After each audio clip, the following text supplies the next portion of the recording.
Sebago Lake, the home of the landlocked salmon. Have you ever wondered how the salmon population is maintained?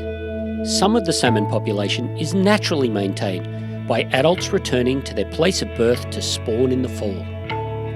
But there are also special facilities, such as the facility located on Mill Street in Raymond, that collects and harvests the salmon for their eggs and sperm.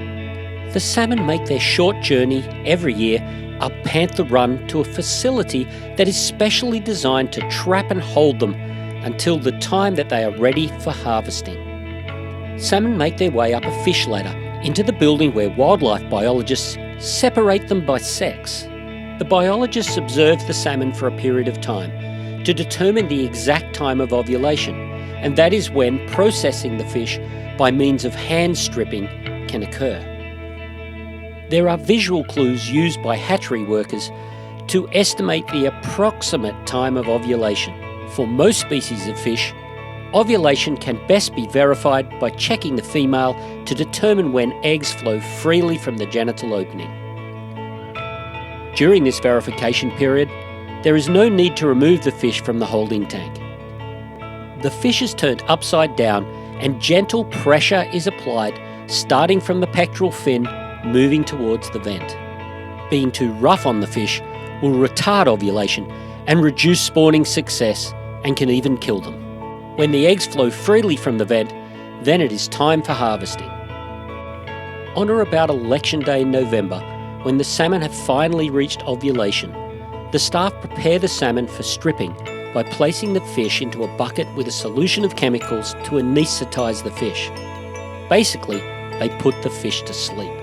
The process of stripping the salmon begins after the fish is asleep and brought to the table where the biologist will hold the fish slightly on her side, tail down, and gently hand pressure is applied to the abdomen, moving downwards towards the vent.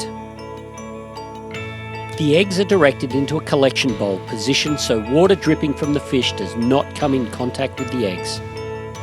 Good quality eggs usually flow readily from the genital opening. If there is a large presence of ovarian fluid, either watery or in milky state, this is usually an indication that the eggs are of poor quality. The prime age of a salmon for quality eggs is usually between 2 and 4 years of age, something for anglers to think of when determining catch and release. After the female is stripped of her eggs, a worker like Steve will take a sample of her eggs and place them into a test tube.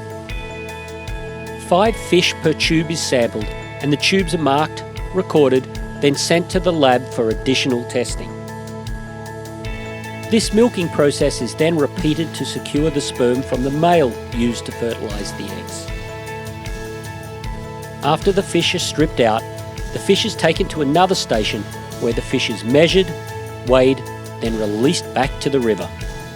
Once the eggs are fertilised, they are then placed in a bucket of Argentine solution for about half an hour to disinfect them. The Argentine solution is then strained, the eggs are rinsed, and then held in another bucket of water for an hour before transporting them to the hatchery in Casco, where they'll be incubated and raised over the winter.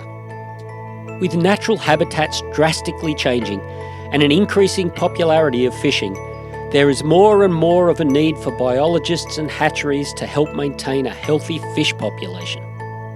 So next time you go and purchase your fishing licence, keep in mind that this is where a portion of the funds go to, which will continue to allow you and your family, along with generations to come, the ability to enjoy one of the many wonders that Maine has to offer.